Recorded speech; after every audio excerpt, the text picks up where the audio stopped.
Okay, so today's session is, what's the name of today's session? Getting to know your market or know your market or know your. Yeah, connect with your market. Connect with your market. Sorry, I have NAR still on the brain, you said that meeting. So and I do a lot of talking, the many years that Simon was talking about. Each of those many is 10 years. So this is my 41st year in the business, 41 years in the business. I started in property management in Dallas, Texas, about 32 years ago, and then I came here.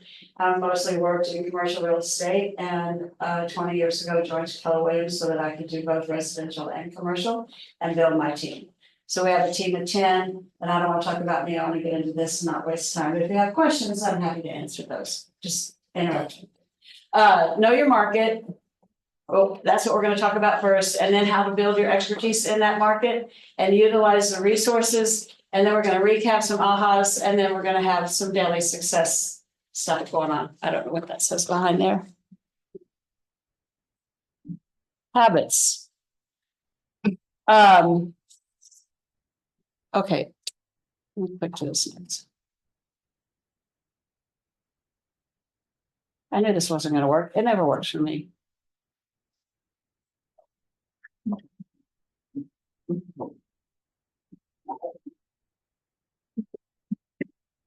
Uh-oh. I'm sorry, you guys. Let me. There we go.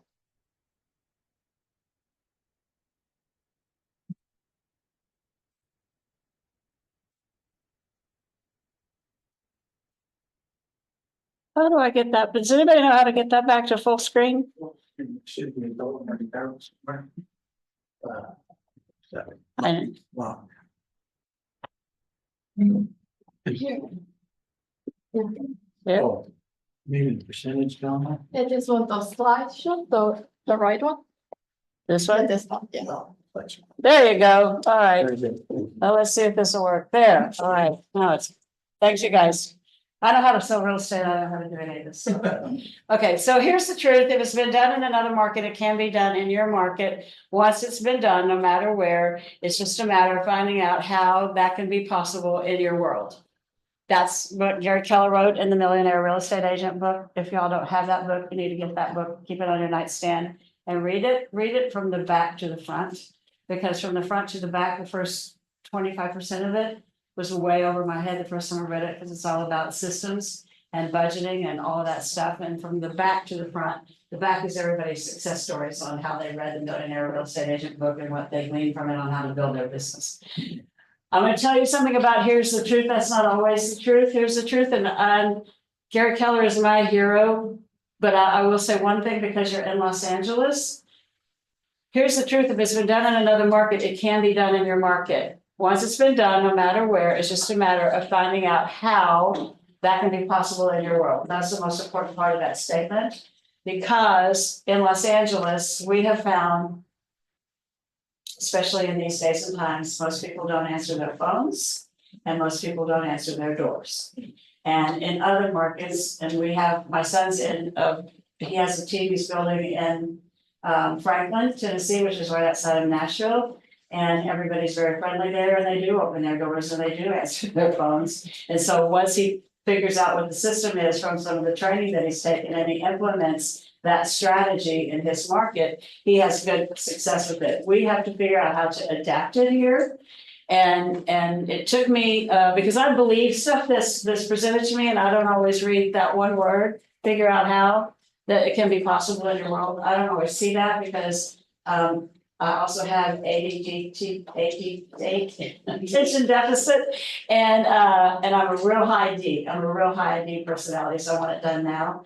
And so if somebody's done it, then I just want to do it their way, and I don't want to reinvent the wheel. But here, sometimes we have to reinvent the wheel because people are a little more, I guess in any major metropolitan city, they're that way. But for example, door knocking and telephone calls, we aced those 10 years ago. 8, 9, 10 years ago, we aced that.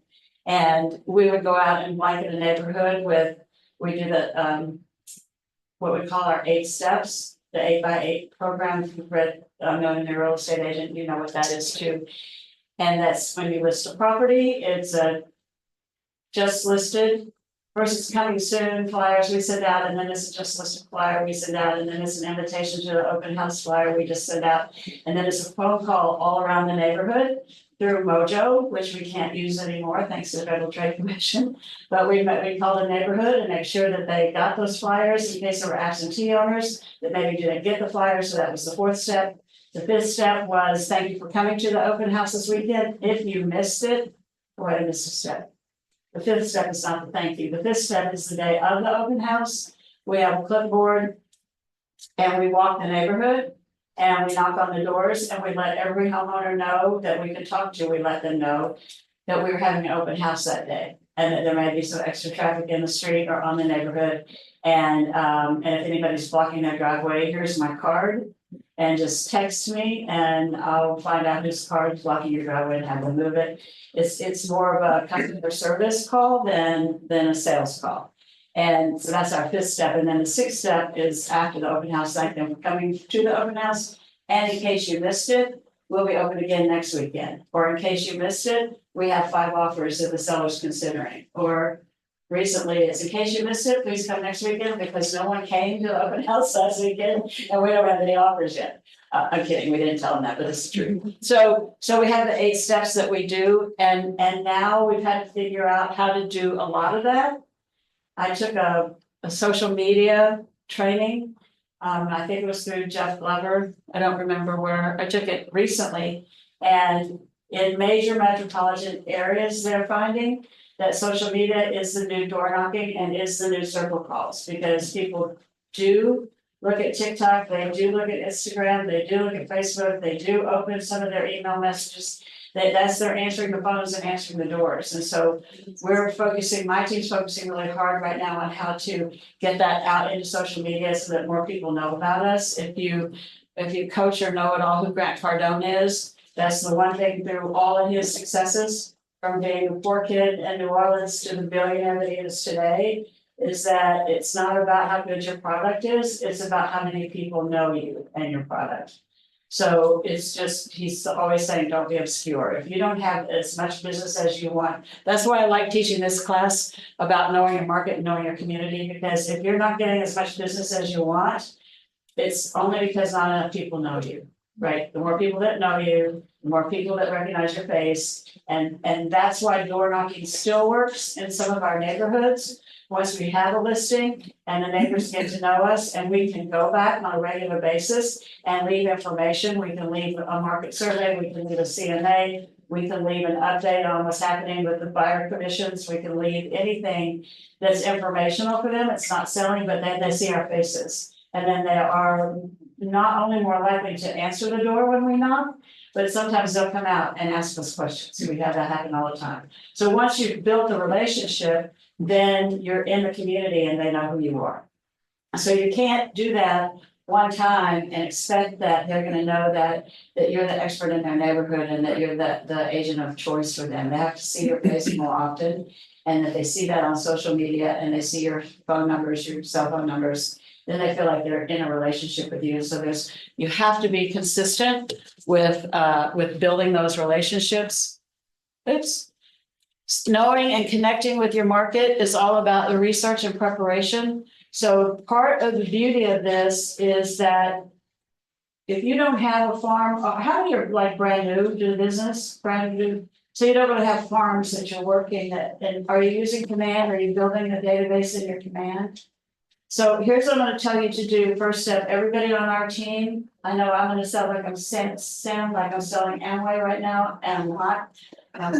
Y'all probably don't even know what that is. I know what that is. But it's like, where's your sphere of influence? Who's your circle? And let's call everybody and have them come over and draw circles and tell them how they're going to make $1 million in Amway, right? So, but 2 things I want to tell you about knowing and connecting with your market is all about the research and the preparation. The research and the preparation is easy. If you'll do one thing, start building your database. So wherever you live, and I don't know who's helping you pull that information. If you don't have somebody helping you pull that information, there's a way you can do it, and if you'll text me or email me and I'll tell you how to do that, I'll find out where Gabrielle pulls it for us. But you can pull 100 or 200 or 300 of your neighbors around where you live. Even if it's in an apartment or wherever you're living, unless it's in your car and you're moving a lot, but. If you're stationary, to pull the neighbors around where you live, or the neighbors around where you work, or the neighbors around where you grew up.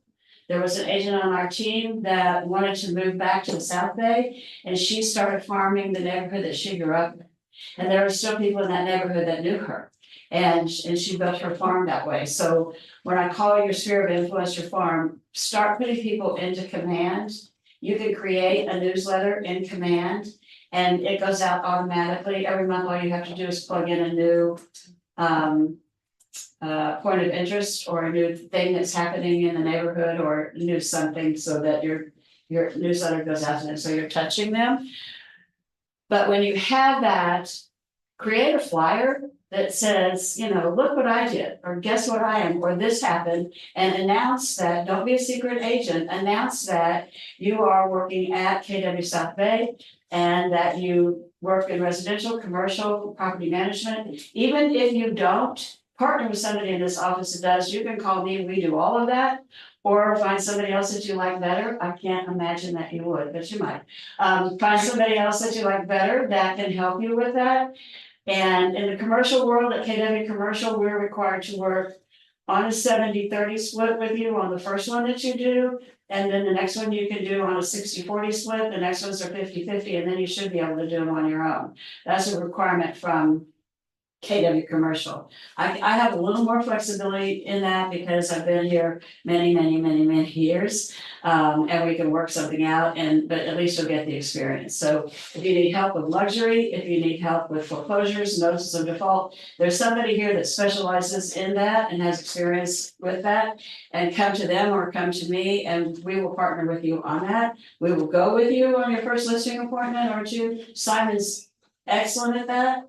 As soon as he, if you get some sleep, because he's been very busy lately with all the wonderful new agents that are coming, but he's happy to go with you. Somebody will go with you on that appointment and give you some talking points. And we don't come in, like a cheesecake factory where we're shadowing each other until we get trained. We come in as partners, right? And just get into, we're very transparent when we're talking to people about listing their homes for sale with us, that we have a listing presentation that I don't use it. We print it out and we leave it with them, or we take it in advance, because basically that's our commercial about how much years of experience we have and testimonials from clients. And when I get there to talk to them, I don't want to talk about us. I want to talk to them about what their goals are, when they plan to sell their house or what they plan to buy, what do they want? And then how can we create the campaign around that, right? It's not a standardized process for everybody, it's customized. And so knowing and connecting with your market, let's start there. That's where you're going to build your database. You have to have people in your database that are around where you want to work and get those into command so that in command, there is a automatic text. What is that company that you can send out group texts in? Twilio. But you have a membership to Twilio, I think, in command, and so you can set up a text in that and it'll go to any of the phone numbers that you have in your command when you send out a group text, like, guess what I did? I'm in Kilowatt South Bay. I'm so happy to be in the real estate business, and let me know what you need, how I can help you, any information you need. You got to start there and then borrow listings. If you need to, if you see one of our listings and it's in your neighborhood, just text me or Gabriella and get permission to advertise it, and just say, look what we just listed, because it is Simon's listings, all of them belong to him. It is a KW South Bay listing, and we would be more than happy to let you put that out on your social media. It has to have our name on it, and Simon says KW South Bay, but you're welcome to advertise it too. And that especially if it's in your neighborhood, in your sphere. So when you're getting to know those people and you're sending them that information, and you do have a listing there, or we have a listing there, and you're going door to door to let people know that we're gonna have open house next Saturday and there may be traffic in the neighborhood. And you can drop off information about other homes that are for sale in the neighborhood. You can't drop it off as if they're your listings, if you just pull what's listed in that neighborhood and there's 5 or 6 listings there. And it has the MLS number, then they can look that up and see that it's another agent's listing, it's not yours, so you're not advertising those as if they're your listings. The safest and easiest thing to do, so that you don't piss them. Forgot to record it, yeah, that's my text story. So that you don't upset another agent in the neighborhood. A lot of times they'll get upset if they think you're advertising their listings, which you're really not, if their MLS information is on there. The safest thing to do is to pull the sold listings, what recently sold in the neighborhood, so they can see those prices, because you're not breaching any other codes of ethics by doing that. Right, so then you take that, but pulling that information alone gives you the research and the preparation that you need, right? Because you're gonna see that there were 4 houses that sold within 3 streets of there, and what the price ranges was for those 4 houses. And then you're gonna get curious and click on and look to see why was one 675,000 and one was 900,000. And you're gonna see that one was completely renovated and remodeled by the owners, and then they sold it for 900,000. Another one was a flip, which had the IKEA package in the kitchen and Home Depot packages in the bathrooms. That's the one that sold for 800,000. And then the ones that were below that were in some state of where they needed some work or repairs. So that's how you learn the research and the preparation, and then you'll know what's going on in the neighborhood. Okay?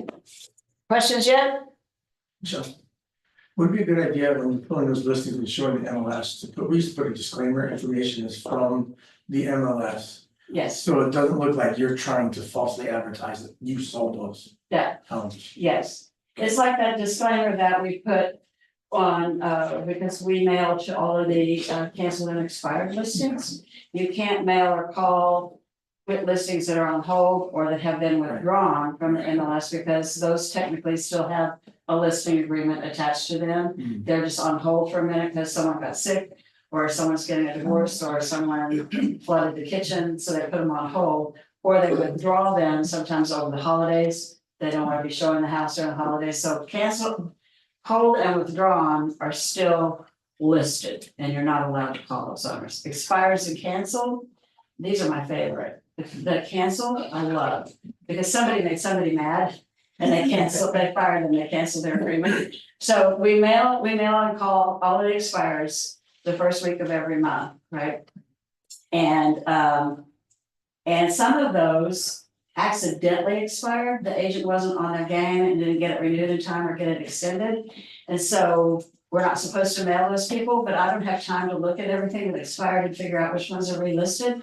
So there's a disclaimer at the bottom of our flyer that says, if your home is currently listed for sale, this is not to solicit your business. This is an information piece. Those disclaimers are everywhere. If you can't find them, let me know. And if I don't get back to you immediately, don't tell Simon on me, I'm busy, but I'll get back to you as soon as I can. But there's a little disclaimer, like you said, that you can put at the bottom of those that, like if you are gonna tell them what's for sale in the neighborhood. When you do that, when you're going in to talk to them about listing a property for sale with you, and that's mostly what I talk about, because that's mostly what we do. We don't represent that many buyers unless someone comes in and needs representation. So I usually talk from a listing point of view, and right now that's been good for me, especially in these days. But what was I saying? I forgot what I was saying. We were gathering information. When you're going to talk to them about selling their house and you want to show them the comps, right? The comps of what's sold in the last 60 days or 90 days and what's currently for sale. We kind of focus on what's currently for sale. That's the real comp.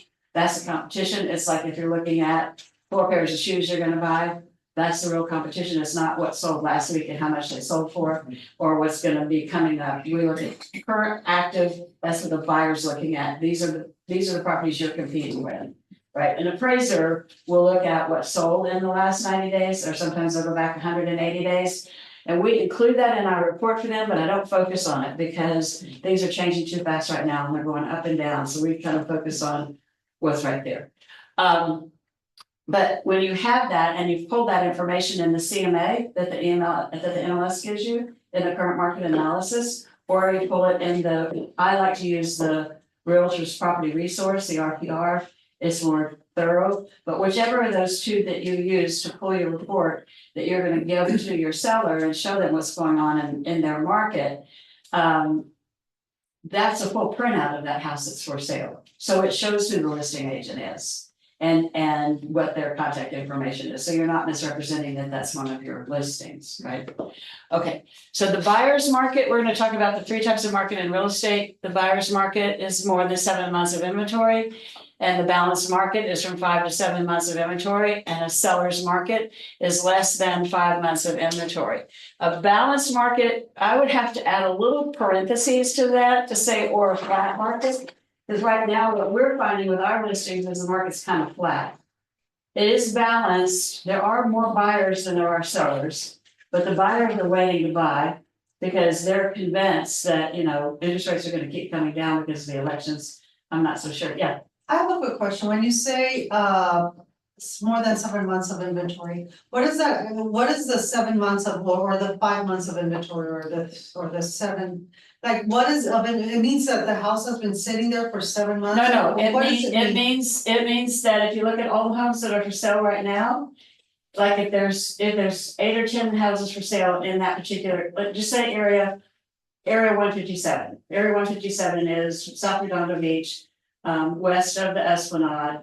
And it's that area that's right along, west of PCH and south of Torrance Boulevard. So if you look at area 157, and there's, and I happen to know this for condos, there's 8 condominiums for sale there. 5 of them are in one building. The other 3 are spaced out on the Esplanade in that area. But if there's 8 properties for sale, and the recent closings have been 3 a month, if no new things come on the market. And the average sales of 3 in that neighborhood, 3 a month are selling, and there's 8, then it's gonna take 2.5 months for those 8 to sell. So you have 2.5 months of inventory. If nothing new gets listed, based on what's currently listed for sale, and you look at what has sold in the neighborhood in the last 3 months, and it's only been 8 properties, then the average of that is 3 1 month, 3 the next month, and then 2 in the third month. So you have like 2.5 months worth of inventory. That's how they figured that out. Oh, okay. But don't feel bad, it only took me 4 years to understand that, because I came from commercial real estate. No, I really wanna understand, so what is, you're saying is that it's a whole, it's like. You sell, you hold, and then when it comes back up, when more properties come up, it's like a time lapse, is that what it is, 2 different time It's like lapses? an accordion, yes, Uh-huh. it's like in 06 and 08, 06 and 07 and 08. We had a market kind of similar to now, we had buyers who were qualified to buy, we had more buyers than we had sellers, right? And then the economy started going sideways and aerospace started getting laid off.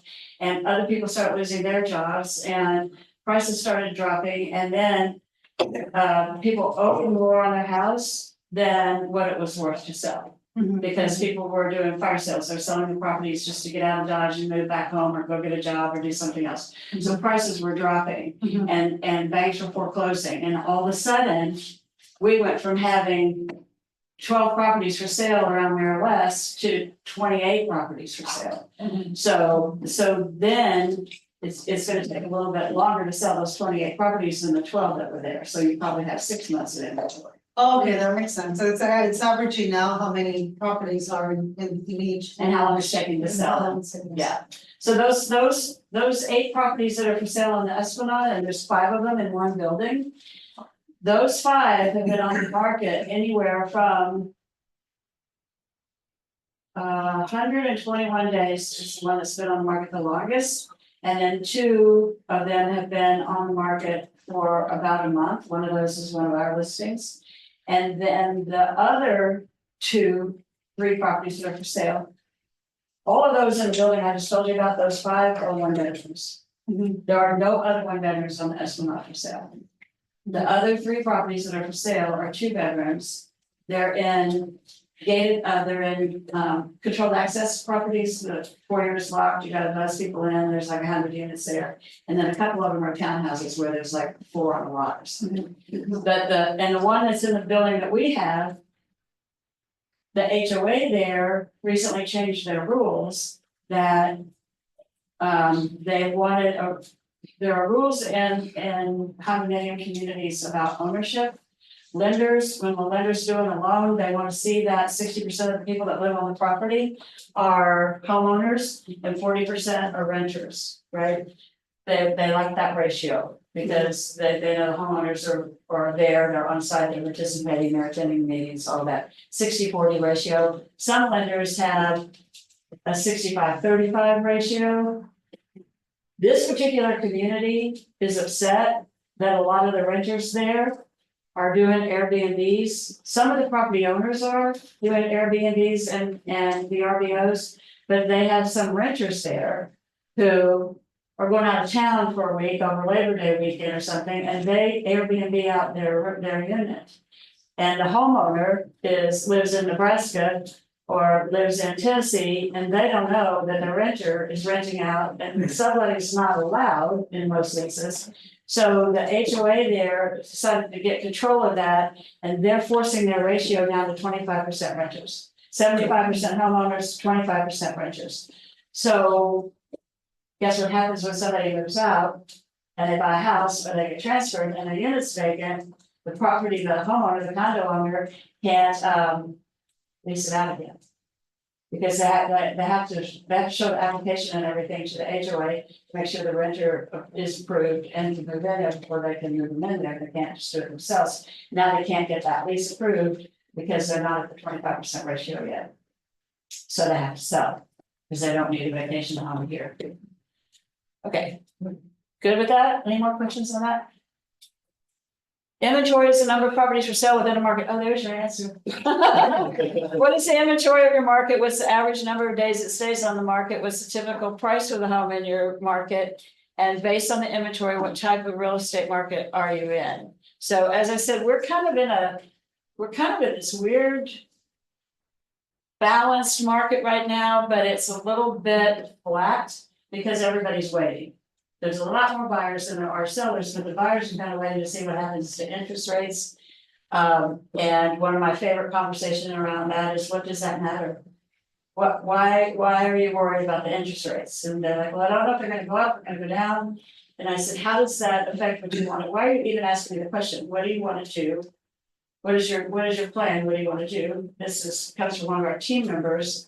Brilliant guy, just said he had this conversation with people all the time, and I said, you just took all of that mortgage talk that people don't understand, and financing talk that people don't understand, and real estate talk that people don't understand, and made it plain and simple. Because he said to this gentleman that he was talking to, he said, why are you asking about the interest rate? What is your intention to buy or sell, or what are you doing? And he said, well, we were gonna sell and buy, but I think we're gonna look at maybe a duplex or something first and start buying some investment property. And maybe buy a duplex. And he said, the agent on our team said, if I can find your price point, what's your budget? If I can find you a price point that suits your budget. And you get the loan and it fits what your monthly, how much your expense every month. If it fits that window for you, would you buy it? Would you take a look at it? And they said, well, yeah.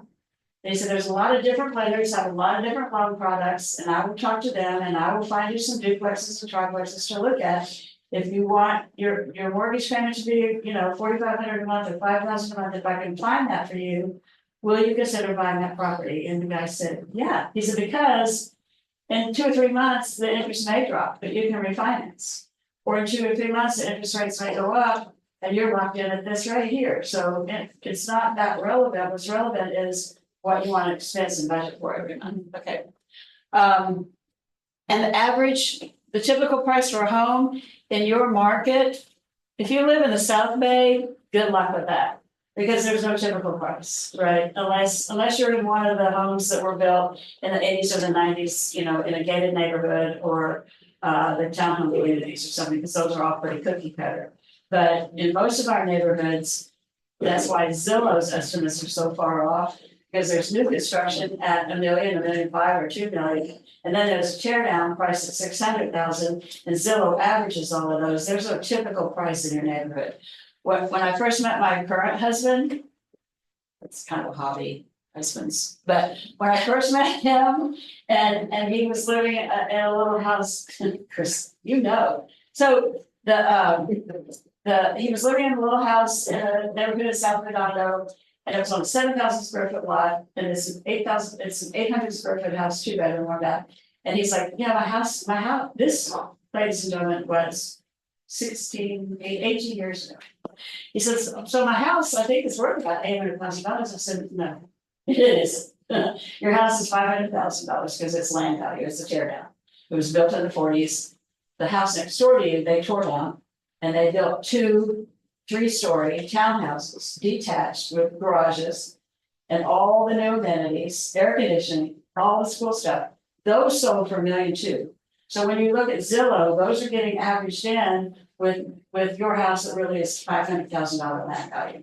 Yeah, The problem with that is that, you know, when you try to tell them, they'll just say, well, I'll just go with Zillow because they have a higher price point than what it's actually going to. Like, why would I go with you? You're telling me my property is 500 when Zillow is telling me that it's 800. Yeah. Why? You I know, have an answer for you to that. Zillow and Open Door both do the same thing, and they will take the listing over price, and it's a listing that you can't cancel. Ours are, you can cancel our listings in 30 days, right? Their listings, you can't cancel them. They're like a year listing and you can't cancel them, and within 6 months, I guarantee you, you'll have 8 price reductions. Because they'll tell you the house can't sell. Oh, I've experienced it, I've witnessed that, I lost a listing to Open Door because of that. yeah. I watched the house go from $1 million to 850,000, and it was on the market for 3 or 4 months, and it's like. They lost time and money, so see, that's what many years in business, I have answers for almost all those questions. But we'll find one that I don't know, and then I'll go find the answer for you. Okay, make contacts with lenders in your area so you can stay up to date on the market and answer any questions your clients may have about the process. So don't lock yourself in. 2 things you want to know about this when you're referring anybody. If you're referring a contractor, if you're referring a gardener, if you're referring a lender, refer them 3 people, right? Like originally my degree was in nursing, and if somebody wanted to know who the best pediatrician was, and that all of us nurses in the hospital worked with, we gave them 3, right? But Dr. Jacoby was always on the top of the list. Because the one you like best is always in the first position, but you don't tell people that, because you don't want them to have a bad experience with the doctor and come back to you because you referred them.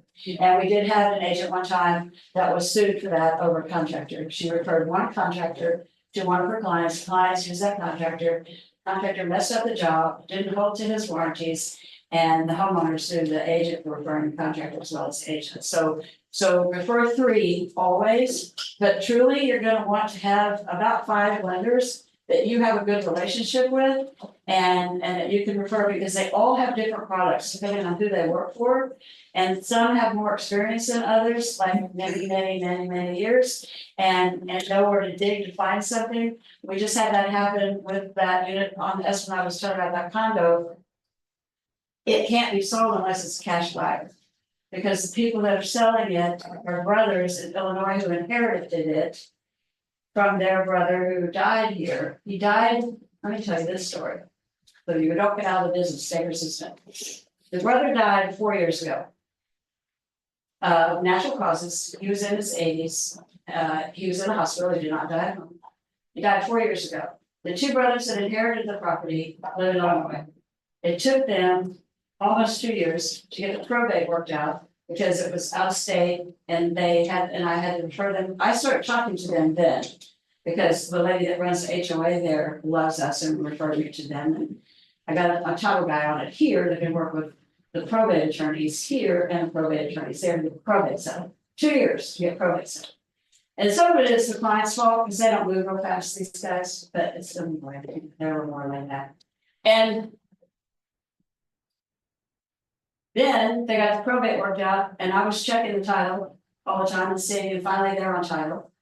And I called them again, and we had a good conversation, and they said, you know what's gonna be fun is we're gonna load the kids up and come out there 3 or 4 times a year and have vacation at the beach because it's on the sand, and the kids can learn to surf, and we're gonna renovate the unit. And we can sell it, you know, for probably $300,000 or $400,000 more than what we could sell it for now. So we're gonna do that, and then we'll get back to you. 2 years later, they called me and said, this isn't working out so well. And the drive from Illinois out there with all the stuff, they have gutted the unit. So now it's not warrantable by a lender, which they won't loan on it because it's not habitable, because there's no kitchen, right? So it has to be a cash buyer. And I don't remember why I started this story. Oh, because I have a buyer who can pay cash, doesn't want to. They want to pay half down because they want to use some of the money to redo the kitchen. And they want the seller to finance the other 50%. Because it's only gonna take them 4 months to do the kitchen and the fireplace needs to be redone. It's only gonna take them 4 months to do that, then it's warrantable by the lender. And they can get a loan and they can cash the seller financing out with interest on that, right? Well, one of the brothers is for that, the other one doesn't have a clue what I'm talking about. It sounds suspicious to him, so they don't want to do it. So they were talking to their lender and I referred them to 3 of our lenders. And one of them said, yeah, it's not warrantable and they're doing some termite work over there and we don't know how long that's gonna take. And then another lender said, we can get a bridge loan. I have some low interest bridge loans. That'll give you that other 50%, the seller won't have to finance it. And you pay a bridge loan off in 6 months, right? So the different lenders know different things. And so just always have your go-to and always have someone that speaks another language, right? Okay. Economic factors play an important role in agents' understanding of the market. What is unemployment and employment like? How many workers are entering or exiting the workforce? What's the growth rate of your community? Has the government made any changes to rules and regulations that might affect the housing market? I'll give you a couple of examples of that, why you want to stay in tune with current events. Let's take the bottom one. Has the government made any changes to the rules and regulations that might affect the housing market? Yes. Yeah, they have. And everybody knows the answer to that one, right?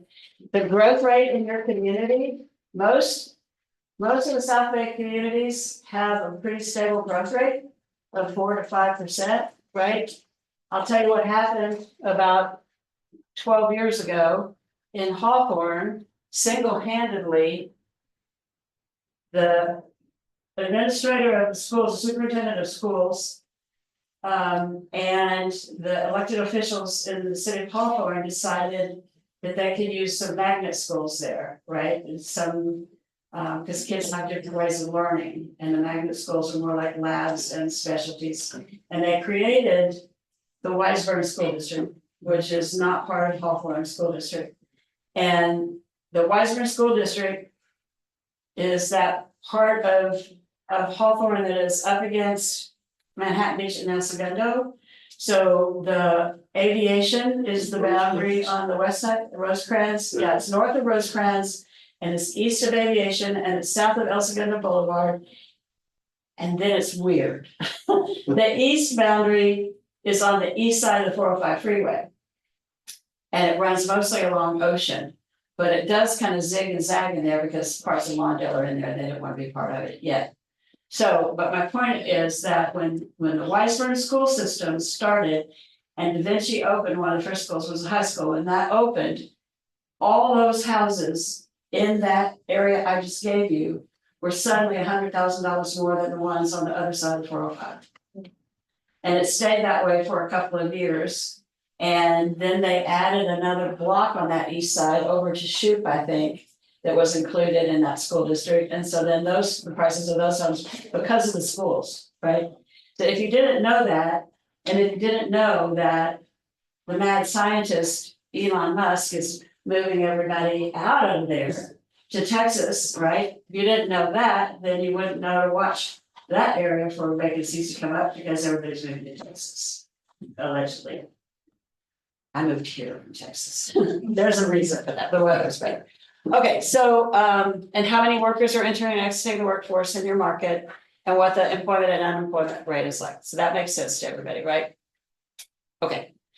Neighborhood numbers, the shops and restaurants, health facilities, and neighborhood attractions. We call those our points of interest and the benefits and features of our neighborhoods. And we have a list for each one.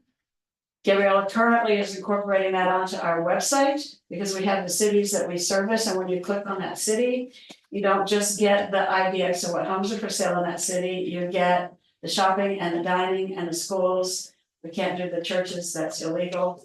Because it sounds like you're steering or have a preference, but we do the shopping and the dining and if there's water sports around, whatever's in that neighborhood. So that they can go to our website for more than just to look at what houses are for sale, but they get really neighborhood information. And it helps with your newsletters. And it helps, like when we put our September newsletter out, we want to talk about what's happening in the different cities around Labor Day. Our newsletter is called The Vibe. Mine is the South Bay Vibe. My partner Jennifer Goldstein's, hers is the West Side Vibe. We have an agent that lives in Inglewood. He has the Inglewood Vibe. We have a San Pedro Vibe, and we 1/3 of our newsletter is about what's happening in the real estate market, which is the interest rates and all of that kind of stuff. And we try to keep those up to date. And the other part is about lifestyle trends, you know, what's happening in colors and designs and cars and stuff. And then the top page is about the community. So that top part of our newsletter looks different for everybody. Because if it's around in the summertime, somebody's gonna be posting about the street festival in Hermosa Beach. And I'm gonna be posting about the 4th of July and the barge and stuff in Redondo Beach. And so it's a little bit more customized into each of our specialty areas, right? Okay. Plus, when you go to those places, be sure you get to know the people who own, manage, run those restaurants and those shops. I can't tell you how many referrals we get from the restaurants that we frequent. And usually not the big franchises, we go more to the locally owned restaurants, and especially those that are at hotels. The Shade Hotel, those restaurants are very popular. The managers are usually there, have been there for a long time, and they know us, and we get a lot of referrals from those places. Okay, ahas? Any ahas? Okay. Build your expertise. Become the real estate expert of choice. That's how you define that. We talked about that when we were talking about going out in the neighborhoods and door knocking and leaving your flyers. I'll give you a quick example here. Two young ladies who they were on my team, but they were a team. And they had been in the business for about 1.5 years when they joined us. They joined separately. They got to know and like each other. One was from Japan, one was from Brazil. They had these great personalities. They loved to go out and door knock. They loved to take a sheet of paper printed out of the MLS of what recently sold in the neighborhood and just hand it to people, right? They didn't door knock. They put it on their doors with their business cards, or they would brand the sheet and they would just put it on the doors. If someone were out and about, they would talk to them and hand it to them. There was a lady that asked them if they could come talk to her about listing her house for sale. Her husband was ill. She had been ill. He had been ill for a long time. She only worked part-time. They had 2 kids in high school. They didn't have the money to make the repairs to the house, and she had decided it was time to sell. And you guys have sold so many homes in the neighborhood. I want to talk to you. They didn't correct her, which they should have. They were just like, oh, okay, because she thought all those sold homes on the list were homes they had sold, and they weren't. They were homes that had been sold in the neighborhood. And then they were gonna surprise me that they went and got the listing on their own. And so they didn't tell me about it, and they didn't get the listing. And it wasn't because I wasn't there, it's just because they went in with a very formal listing presentation to tell them all the stuff that we could do and how, you know, she could paint the front door, paint the front of the house, and spruce up the landscaping and get more money for it. And they weren't paying attention to what she said. I don't have the money to fix it up. My husband's been sick. I work part-time and have 2 kids in high school. That's why we don't go in with the formal listing. We have it and we leave it there, you know, and there's some great ones online in our KW Hub that you can brand to yourself that talks just about the experience of our company, basically. And you can brand that as your own. And Natalie or Stephanie probably can help you with that, I'm sure. Figure out where they are, but they're in the KW Hub. A listing presentation is already there. And add testimonials from your mother. I did, from people that know you. It doesn't have to be about selling a house. Like, you're the greatest thing since valet parking, you know, whatever. Put the testimonials on there and then just leave it with them. We used to take it by a day or 2 before we actually had our listing appointment and drop it off. Most people didn't read it anyway, and And then some people would decide that they were gonna look at other people's too, so we just now take it with us and we leave it there. And our whole conversation with them is about, you know, I'm happy that you called us. And you're gonna love the level of experience that we bring and the years of experience that we have. You can create your own words. And it's all in here. I'm gonna leave this for you to read. Now let's talk about what you're doing, why you're selling, when you wanna move, what your objectives are. We don't put signs in the yard. We don't put lock boxes on the houses. And we don't hold open houses. We are at every showing ourselves. We only show it to qualified buyers. That's just our strategy. You can create your own, but people love that sense of privacy. They don't always want the neighbors coming through. We noticed that happening before the pandemic with some of our luxury level clients, and a lot of them are widows or widowers. And they don't want a bunch of people through the house, and they have art, and they have passports, and they have prescription drugs, and they have Mont Blanc pens, and they don't want the neighbors, they don't want looky-loos, they don't want, you know, the gypsies that are casing the house and come back later. I had a doctor friend of mine, she's a plastic surgeon. We've been friends for 6 years. I went to her for all my facials in her office, we were great friends. And she called me one day and said, Michele Scale, oh, I spent 3 Saturdays for 2 months at her house, having bagels and mimosas, telling her how she should fix her house up. Because it was an equestrian property in Rolling Hills and she wanted to move back to Manhattan Beach, and she was going through another divorce. And then she called and she said, okay, I want to let you know the house is listed.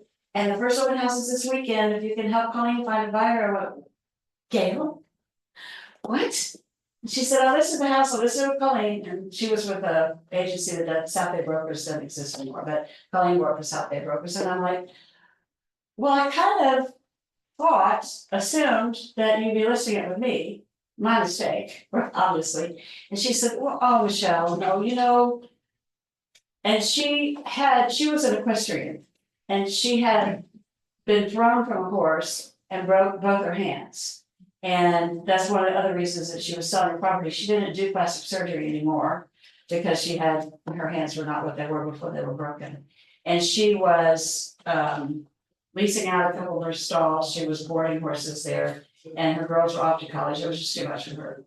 She said, oh no, I listed it with Colleen, but you know, Michele, she's been coming to me for 3 or 4 years, and she does all the injectables and stuff, and you don't do those things, and I just gotta be loyal to her.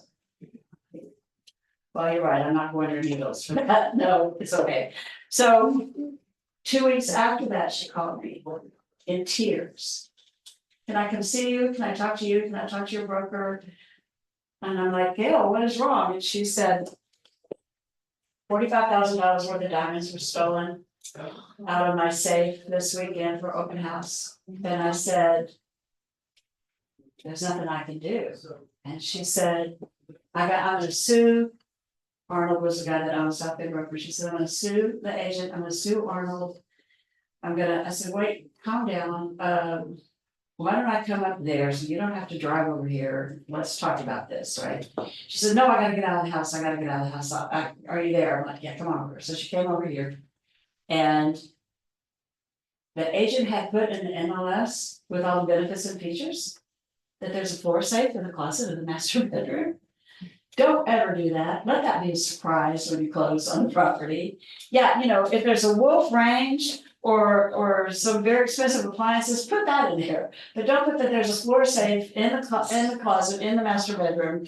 Don't put that there. And then don't, on a $2 million property that has a corral, a stables, a tap room, a horse wash, it looks like a car wash, you know, with the horses in there, and a mucking room, and stables that she rented out.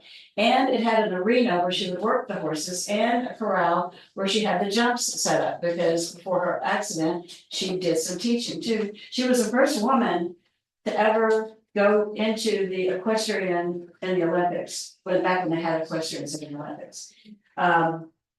But anyway, Colleen held an open house by herself. And some people came in to see the open house in the days when we did a lot of open houses and a lot of people came to.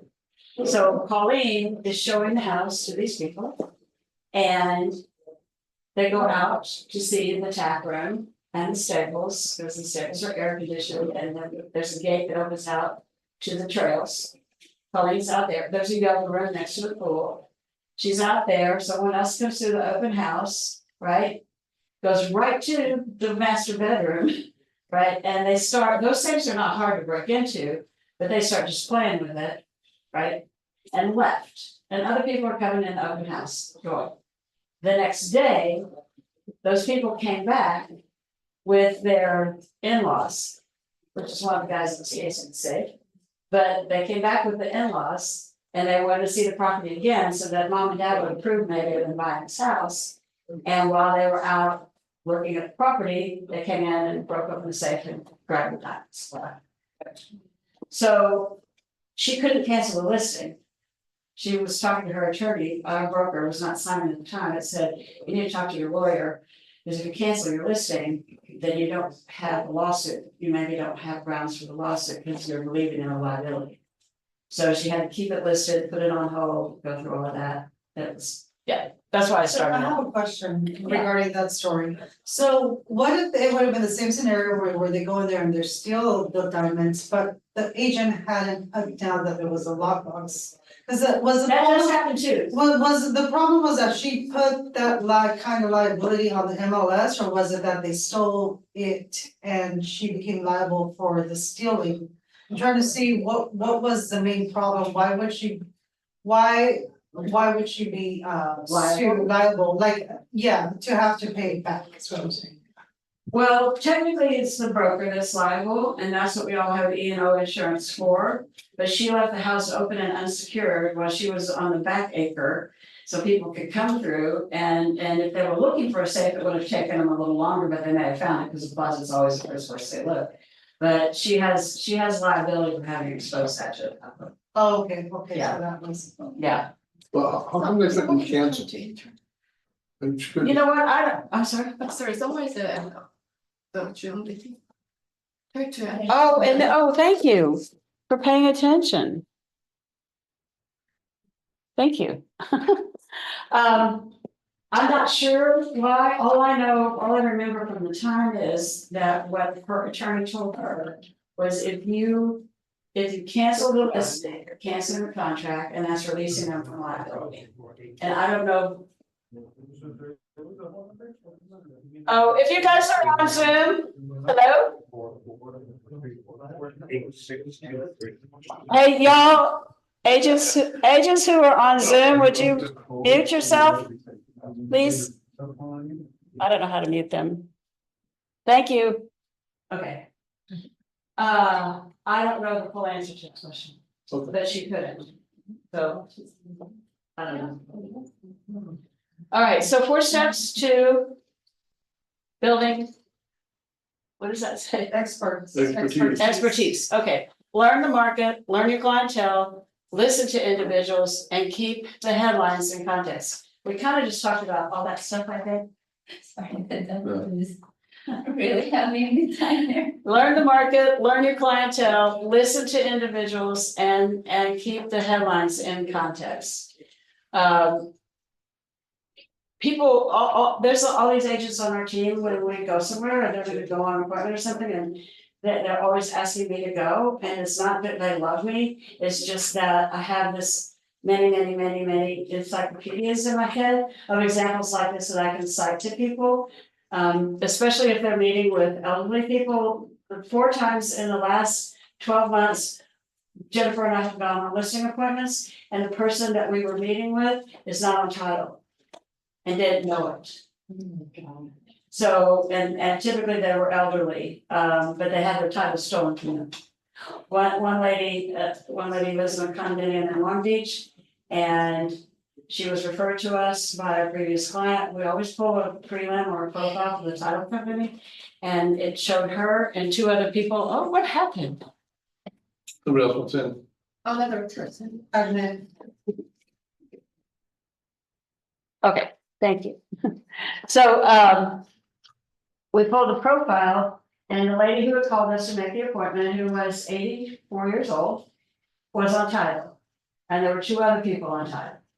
And so we called her and said, do they need to be there when we come to list the property, because they're gonna have to sign a listing agreement, and she had no idea what we were talking about. And she said, who are they? And we gave her their names, and it was her stepchildren, her stepdaughter and stepson. From her husband who had passed away. She had raised them, it's not like they were adults and they got married, she had raised them from the time they were 8, 10 years old or something, up until then. And he was ill, cancer, I think. They came one time, occasionally, they'd come like every 5 or 6 weeks. To take him to lunch and to his doctor's appointment, so that she could kind of have a day alone. She was a caregiver and she was doing all that stuff in her 80s. And sometimes her daughter would help her with that. But one of those times that they came to take him to his doctor's appointment and to lunch, they stopped by an attorney's office and had him quitclaim his half of the property to them. And she thought she had a will and probate and that she owned all of it, and she didn't. And yeah. And another one had dementia, and someone took advantage of her and helped her get her drugs picked up from Walgreens all the time, her medicines for her stuff, and then brought her a bunch of wine because Reggie liked to drink. Reggie was a client of mine, I managed her properties. And a housekeeper called me and crying and said, "You know where your friend Reggie is?" And I said, "At home, I guess, I don't know." She said, "No, she's not there." And she wasn't Reggie's housekeeper, Reggie was too cheap to have a housekeeper. Then her $1.5 million condo by the beach, but this neighbor befriended her, was taking her to farmers markets, her dementia was getting worse. And so she took her to an attorney in Hermosa Beach, a trust attorney, had her draw up an entire new trust.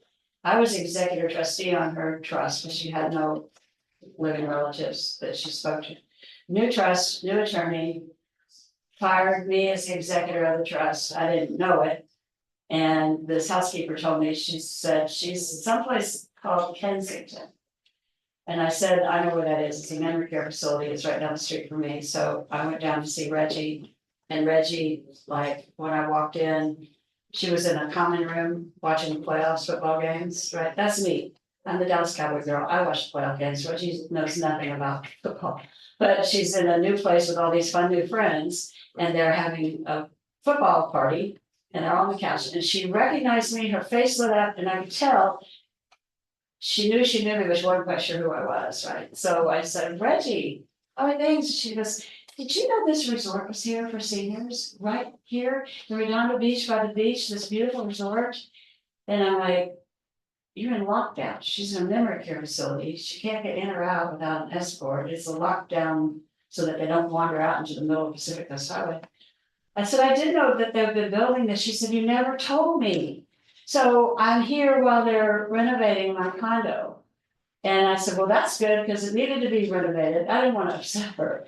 And but when she built her condo, it was in the days when the wallpaper went on the ceilings as well. We did the ceilings and the walls, and it had a foil background. It was like, so, but this woman had notarized.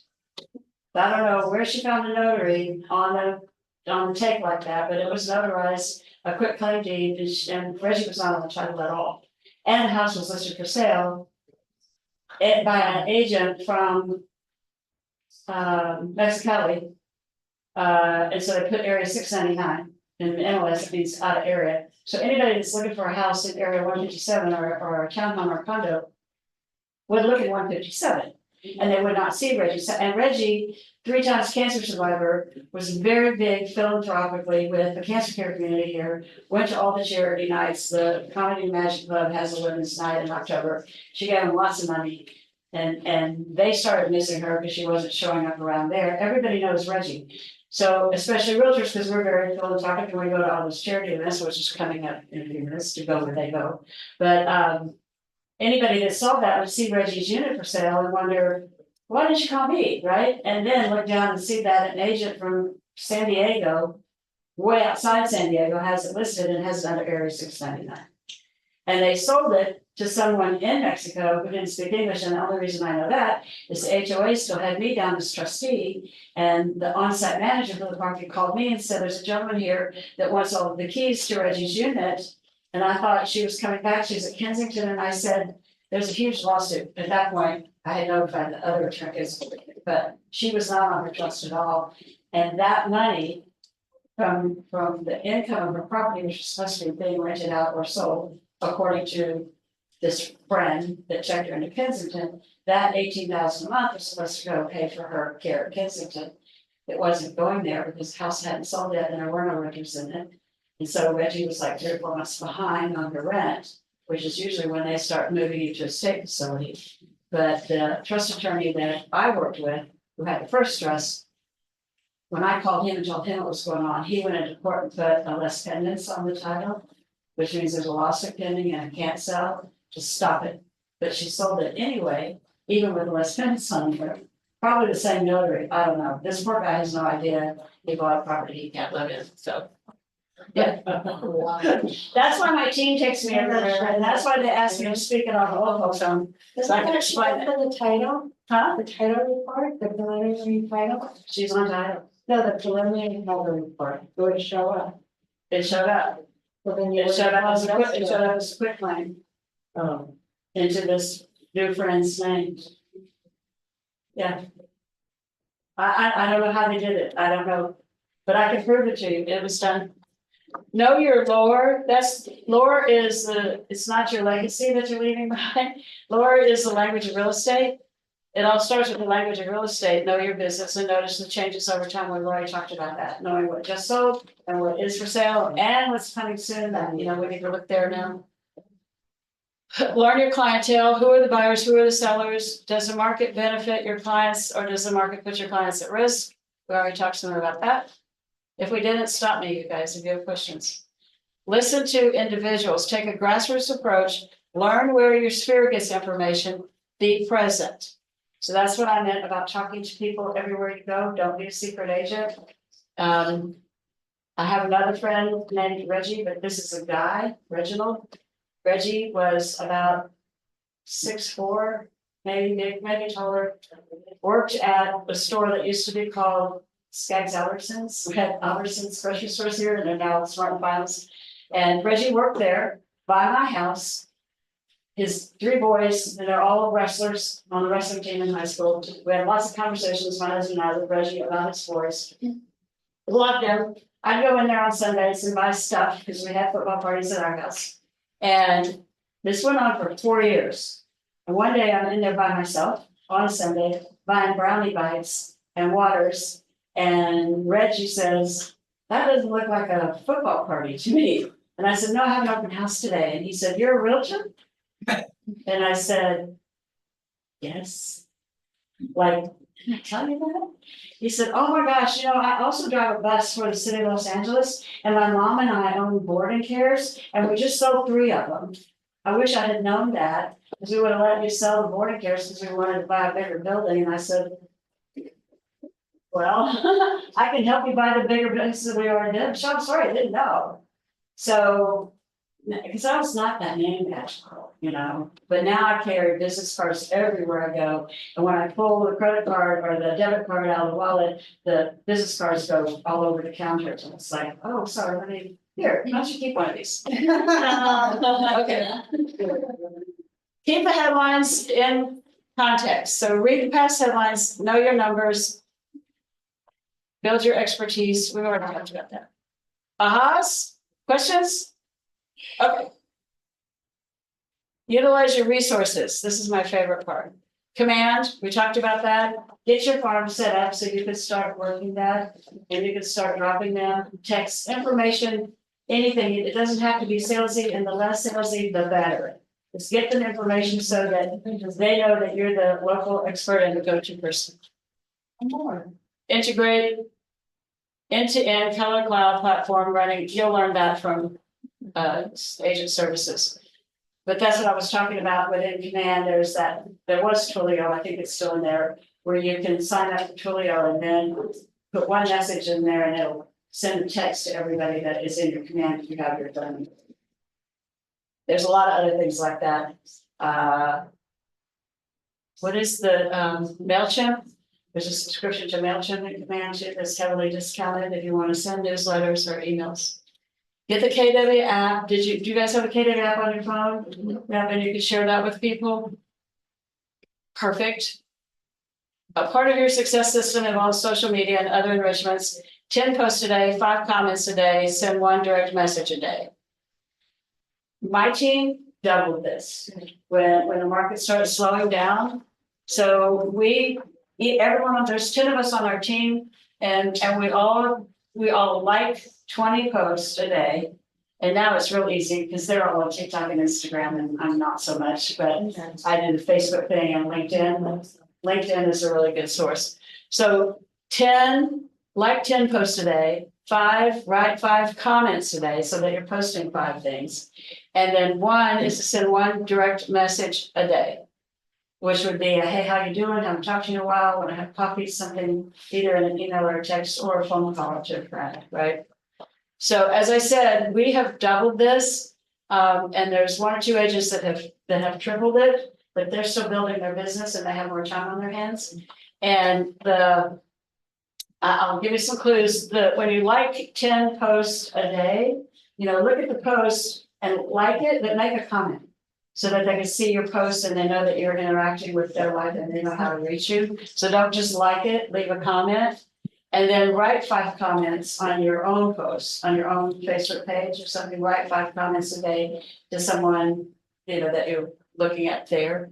The direct message, we've doubled and tripled that to send 1 direct message a day. I like to FaceTime people, but sometimes I'll just text or I'll call or I'll send an email. How's it going? Anything I can do to help? I'll tell you that the younger agents on our team who are using, I don't know how much of an audience they have at TikTok. I do know that they have audience. I know how many hits they get and how many followers they have, and it's a lot on TikTok and Instagram. But I know that they probably have a bigger audience of clients on Instagram than on TikTok. I think that's probably a much younger group, but I don't know that for sure. I made that up. But what they do is they post stuff about the neighborhood, about, we were at a regional mixer last night for all of the chambers of commerce in South Bay. That's like go where people go. So we went there, we're handing out brochures and we're talking to people because all the members, or most of the members and the board of directors for the Hermosa Chamber, the Torrance Chamber, the Manhattan Beach Chamber, the Redondo Beach Chamber, and the Gardena Chamber of Commerce, and the mayor of Gardena, they were all there last night. And so we were handing out business cards and handing out flyers and doing all of that. But then we're writing down who those people were getting their cards. So that today, when we did those posts, we went to their sites. Great seeing you last night. Let's not wait so long till the next time. If there's anything you need on Instagram, what's getting in the most hits is real estate stuff. Like they tour a house or they tour a neighborhood or we're at a new restaurant opening, it's the real estate is, they like to go to the brokers opens, and if Gabriella were here, she would tell you. She'll also tell you that is not the highest and best use of your time, and it is not a money making activity. That's the way I look at that. But brokers opens, especially if you're new to the area or new to the business, are invaluable, and you need to go to the brokers opens because that's how you'll get to know the market. That's how you'll get to know the good and the bad things to do by watching other agents do them. Most importantly, it's how you're going to build relationships with other agents. I was on the board of directors for the South Bay Association of Realtors for 14 years. I served as president of that organization for a year. And I'm not saying this to brag, I'm just telling you how much I love realtors. I think we're the hardest working people in the world. I was on the board of directors for the Women's Council of Realtors for 12 years, and I served twice as president of that organization to get to know realtors. Because if you call me and tell me, I have an offer on that property on Esplanade, I want to send over to you, and I know you. And I can go to my seller and say, I know this agent. I not only know them well, they're also in my office, and I know that this will be a seamless and stress-free transaction. If the numbers are right and we can put the deal together. These other two, I don't really know, or that the more agents you know, the easier your escrows are going to be. And you can have these kinds of transparent conversations with them. Rather than, there's a lot of agents that don't, and this is not, there's a lot of people everywhere, whether they're agents or not. It's car salesmen, insurance salesmen, attorneys. There's always those that have a great bedside manner, as we nurses used to say about the doctors, and there's those that don't. They have no personality, they're experts in their field, but people don't like them, and they're not warm and friendly, and they don't know how to have that conversation, or they think by not sharing information with you, they're being a great negotiator, and it's just so frustrating not to be able to have a conversation about how we can move the deal forward without revealing more information than you need to. So going to brokers opens, you will get to know the product, you will get to know the neighborhoods, you'll get to know the agents, and you will get to see what to do and what not to do, right? You learn it, my dad used to tell us that about going to school, so that we didn't complain so much about going to school. You'll learn as much from a bad teacher as you will from a good teacher if your intention is to learn, right? So he was right about that.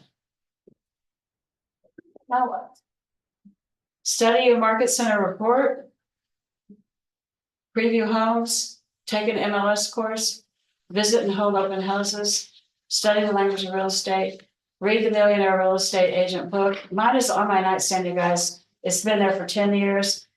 My son is, all my children are musicians, but my son really, his band went on tour a lot. They cut a couple of CDs and stuff, and he finally moved his band to Nashville. He had two bands. He had a jazz band and he had a country band.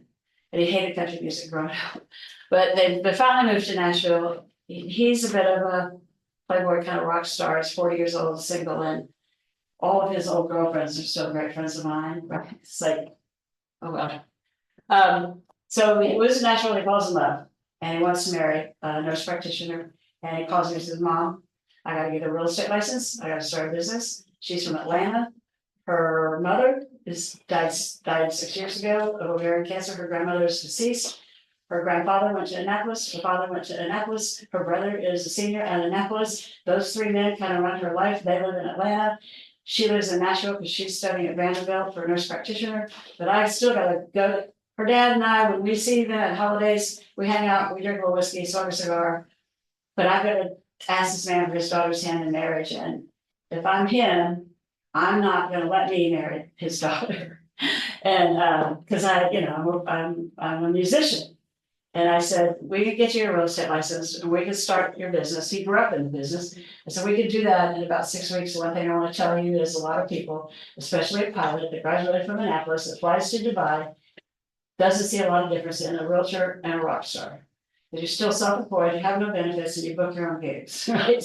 So it's just a difference of perception, but we'll do it. So we did it. And I got him the Millionaire Real Estate Agent book. I made him read that. And I told him to go through his phone and call everyone in his phone and tell them, hi, it's Chris Brown. Remember me, Merchants of Moonshine in Nashville? Well, I'm expanding our family's team and I'm a realtor here in Nashville right now if you need anything. And I gave him the script. Easy call. He said, Mom, everyone in my phone is either a musician, an ex-girlfriend, they own a bar, they manage a bar, they're booking agents, and I said, all those people need a place to live, or they're moving, or they know someone who does, and they already like you. They already know, like, and trust you. Call the people. So he started calling the people, and truly, you can call him if you want to and ask him. Within 4 weeks, he had 2 listings and 2 sales. And he referred me a duplex in Lomita, because one of his best friends got married and moved to Nashville, and that girl's mother lived in Lomita in a duplex and wanted to be in Nashville near her grandchildren. She needed to sell her duplex in Lomita, so I listed that. So she bought a house in Nashville, but she also bought a duplex, because with the money that she made here selling her duplex in Lomita, she bought 2 properties in Nashville. And in his phone was an old friend of mine. I had sold her $3 million home in El Segundo. When she retired, she was a bass player. She's in her 70s, but she was a bass player back in the day when all the girl bands were around. She toured with the girl bands. She sold her home in El Segundo and moved to Nashville. Rose's phone number was in Christopher's phone, and he called and she said, oh my God, are you the realtor your mother is? And he said, well, I'm not as old as she is, but I aspire to be. And she said, come on over because we're downsizing. And so she'd been in Nashville for a couple of years. So he listed her house and downsized them and helped them buy another house in Nashville, just by going through the numbers in the phone. So if you haven't put everybody into command yet. And if you haven't let everybody know what you're doing, get on the phone and or text those people on your phone and let them know. And if you want to see a flyer, I need to tell you guys how to call or text me, so maybe I have cards. I'm the only real estate agent in town that doesn't have cards. So call or text me if you need a template, because we have the welcome template about, you know, that, hey, guess what, I just joined this team and we do residential, commercial. So we have those templates if you want to see what one can look like, so that you can create your own flyer and go door to door in your own neighborhood. And let people, don't be a secret agent and have your grocery store and sell big properties in my college. Yeah. You're welcome. Yeah, sure. Okay. What's on there that we need? Any questions about any of that? You guys got that? That's for review. You don't want to give me a review. KW cares, are we done? Yay, we are done. Recap, so it's time for questions. Or you can leave. So what's well, we call that, you know, you call somebody and have somebody to say, we call that a script. You know, we're gonna say like an editor, like. I'm extending my. Whatever you're gonna say on the phone when they call you by your phone, it's like. What is your name? Alicia. It's like, hi, this is Alicia. I wanna let you know that I am now a realtor at KW South Bay. And I wanna let you know how to find me. If there's any real estate information you need at all, here's my name and phone number, or here's my phone number. And then follow up with a text, just like your voicemail, and send them a copy of the business card, right?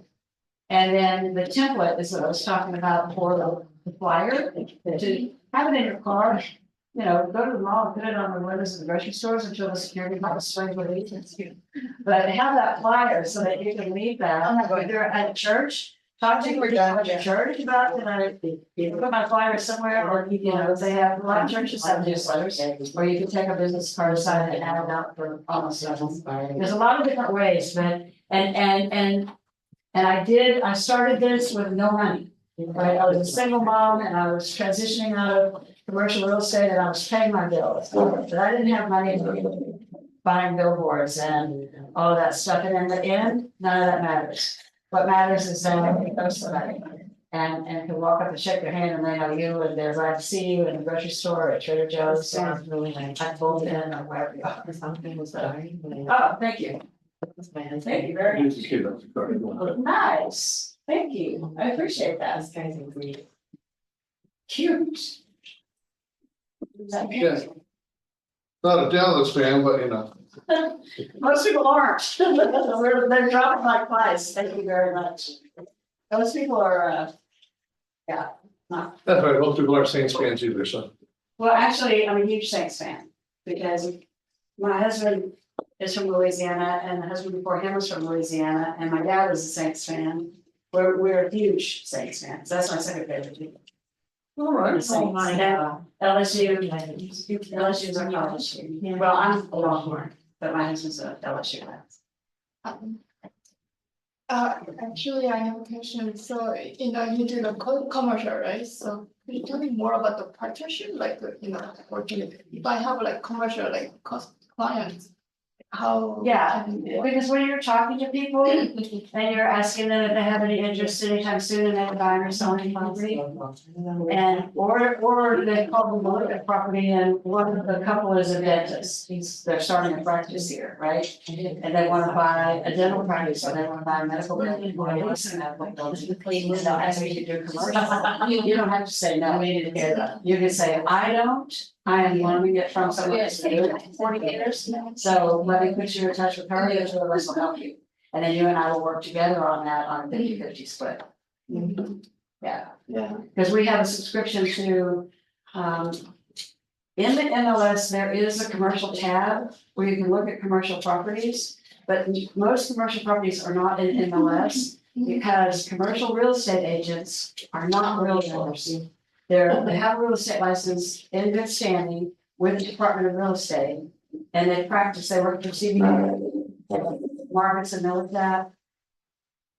They don't need a realtor designation, they don't need the code, they don't like our code of ethics. They don't want to hear that, but they don't advertise a lot openly, they try to sell it on listings. Like this, all this stuff that's going on with us right now, especially with the fire safety commissions. That doesn't exist on the commercial side, the agents that represent the tenants on the commercial side, they're never applied to them. We always ask for it, if I have a tenant that wants to buy, if I have. nice meeting you. Me too. And so if I have a tenant that wants to buy, you know, a car wash or private apartment building, or private this and that was commercial. If I have a client that wants to buy a property like that, and I look it up, most of those properties are listed in a database called CoStar.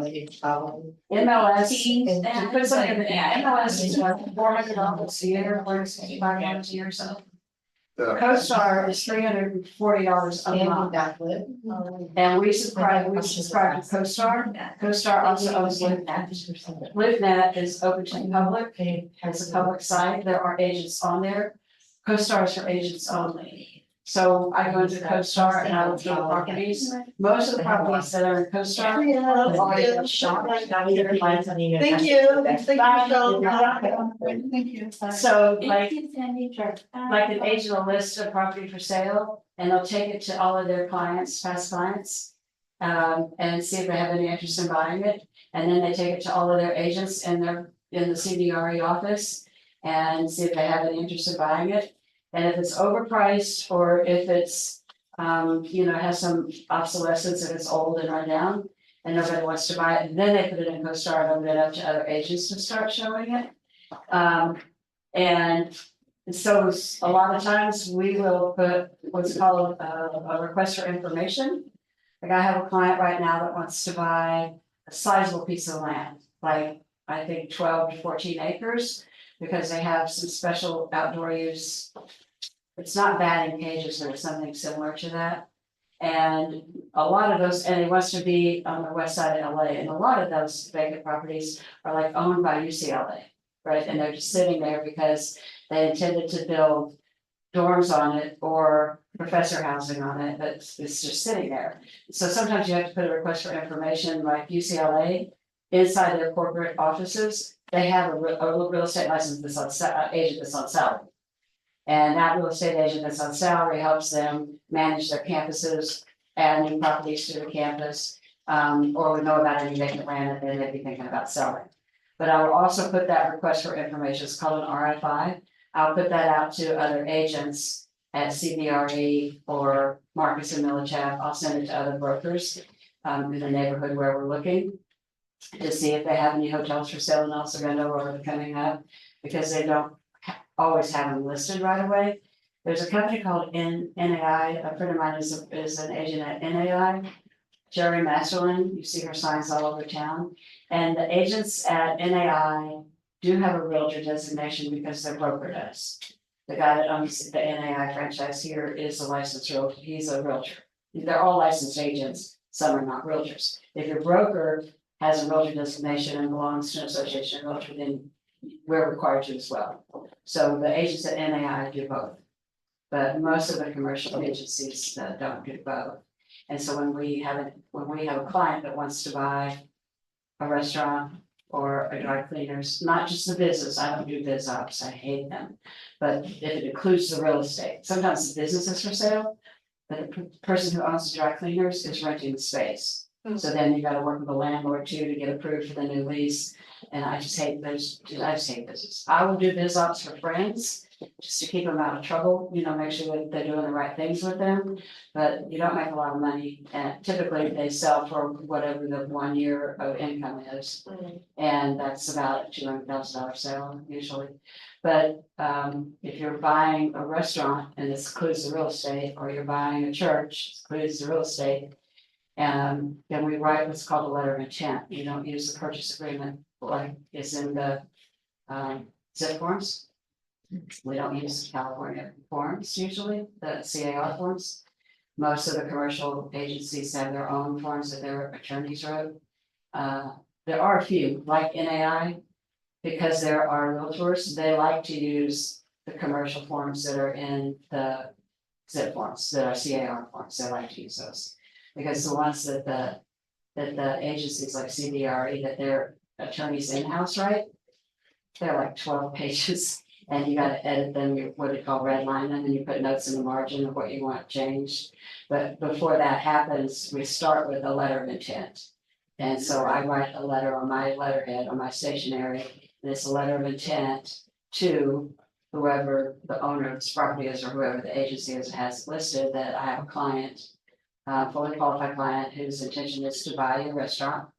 They're not going to do ribs there anymore, it's gonna be a wine tasting and tapas bar or something like that, but I don't tell them who my client is until we start getting a little further along in the deal, because the commercial agents will go directly to your client.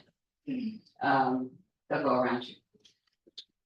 I recommend getting a buyer broker agreement even on your commercial deals, right, so that that can happen. But the letter of intent, the last paragraph and the letter, because it will say what the use is. And it will say when they want to take over the space or close the escrow, whether it's a lease or a purchase. When they want to take over the space or close the escrow, how much they're offering.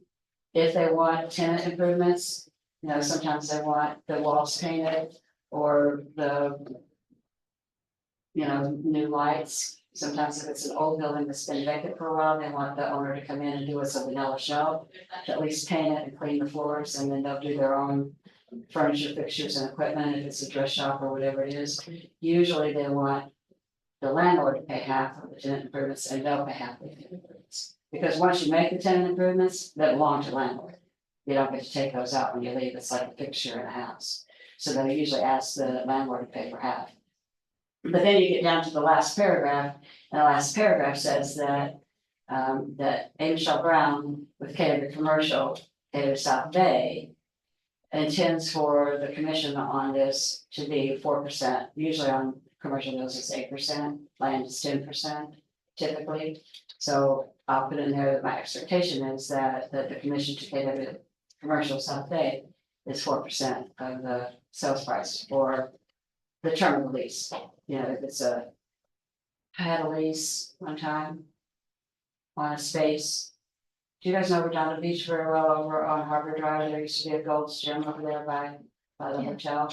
It's Okay. happened. Yeah, It's been sitting there, so every time we walk by with our dogs, I was like, oh. do you wanna know the story? I'll make this short so we get out of here, but Well, everyone else but wants to. yeah, so there's a couple that own this franchise, this KW South Bay, Erica Hill, Daryl Fiedler.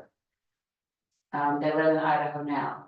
They met when they were both in the top 100 club nationally with Remax. Fell in love, got married, and Erica bought a KW franchise, the first one in Redondo Beach, and then this one, and she owns one in Boise. Daryl was a commercial agent, and where that hotel was part of the Holiday Inn franchise, it was a Crown Plaza. And then there's a parking lot. And it's like 2 over 3, there's 2 levels of parking underground. And then it goes up 3 levels, and on that 3rd level.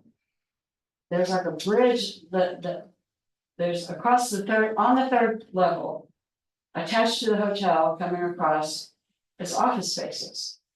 They're phenomenal office, they I can't tell you how cool this space It's on the is. parking lot?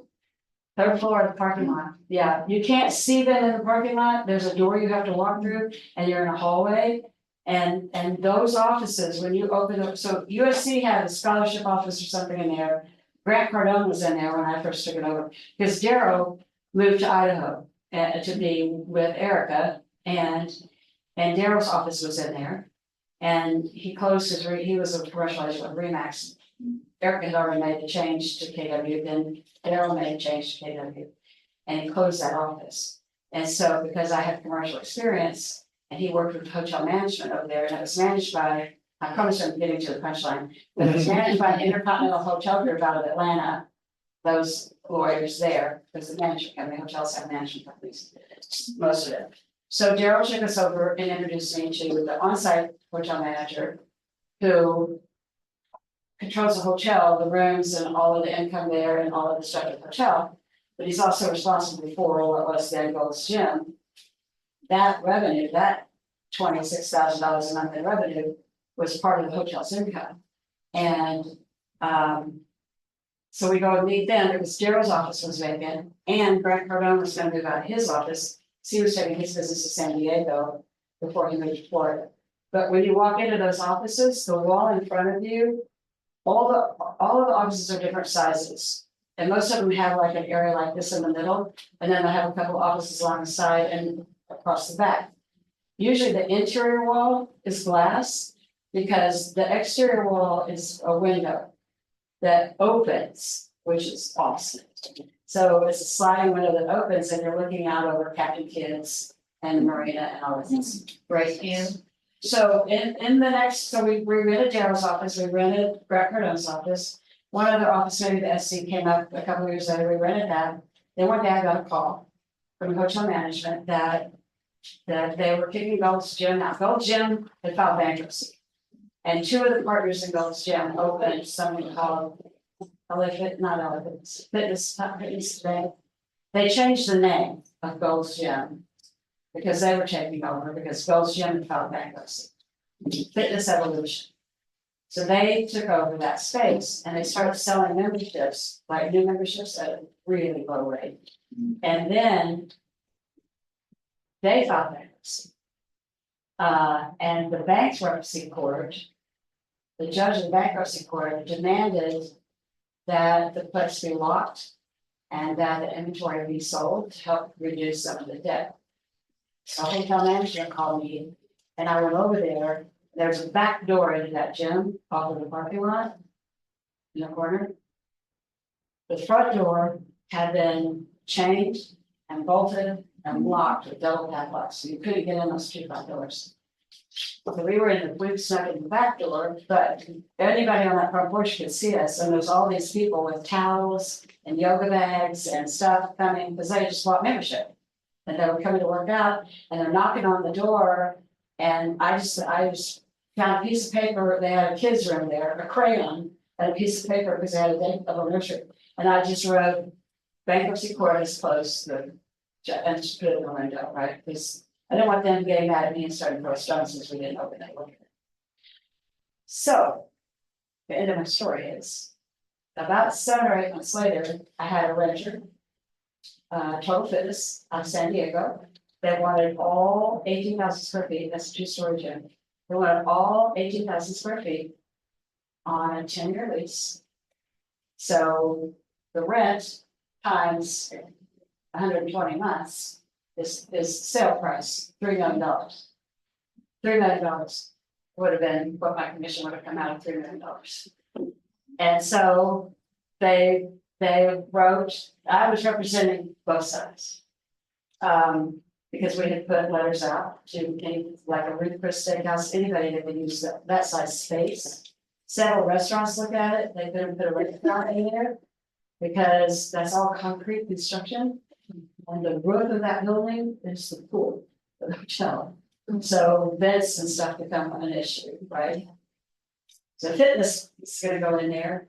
And they went to the city of Redondo Beach to make sure that they could get a business license to open a gym in there. And they were gonna have to make an ADA compliant as a license to get up and down and stuff.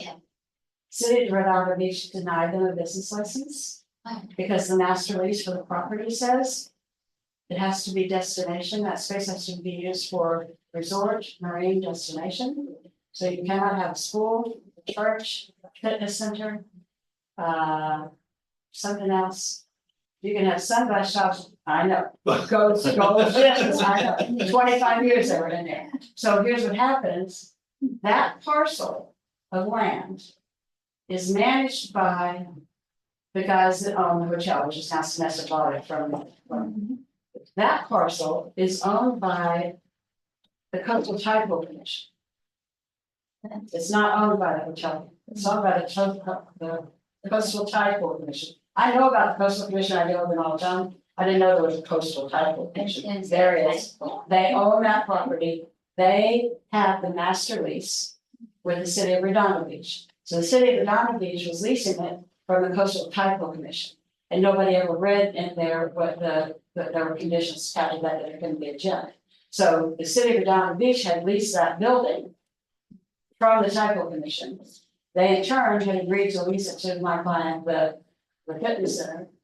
And then when everybody started looking at the leases and realized there's a master lease because there's new people in charge now, because that Gold's Gym went in 30 to 35 years ago. It's no, you can't have a fitness center there. And so it's been vacant since that day. It's been with 4 other brokers and finally putting brokers' names up there like. You can't lease 18,000 square feet. That's all, actually it's more than that. I think it's 24,000 square feet. You can't lease all of that space to something that's not a big box user, like, you know, where you put a Costco in there or an Amazon or, no, you can't. It has to be destination, bathing suits, sailboats, sunglasses, restaurants. And that's according to just the zoning or according to, so they just, Redondo Beach just rezoned a few spots, so Very if someone petitioned to rezone that one. They won't rezone it because it's attached to the hotel and it belongs to the Tyco Commission. And it's something, I don't know all the ins and outs of it. I just know that I lost a really sweet commission. And that's, and the day that it happened, there was a guy on my team that was like savant smart, genius savant smart. He grew up in the property management business. His dad bought properties. He always worked for his dad. He could calculate an ROI on a property like that. I don't care if it's 5 units, talking about apartments, 5 units or 30 units, just like that. Just like he could analyze a property faster than anybody I know. I loved it.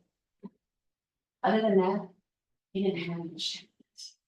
And break up. So my husband, it's fine now, but at the time, had been diagnosed with stage 4 lymphoma. And we were at the oncologist's office, which is at Beach Days Health District up the hill. So I couldn't go to the appointment that day because I had to be with him. I have a nursing background. My husband builds hospitals. That's all he knows about hospitals, is how they're built, right? So he doesn't know what questions to ask. I couldn't not go the first meeting with the oncologist. And I'm looking down at that hotel. I can see it down the hill at the beach, and I'm like, it's over there with those guys.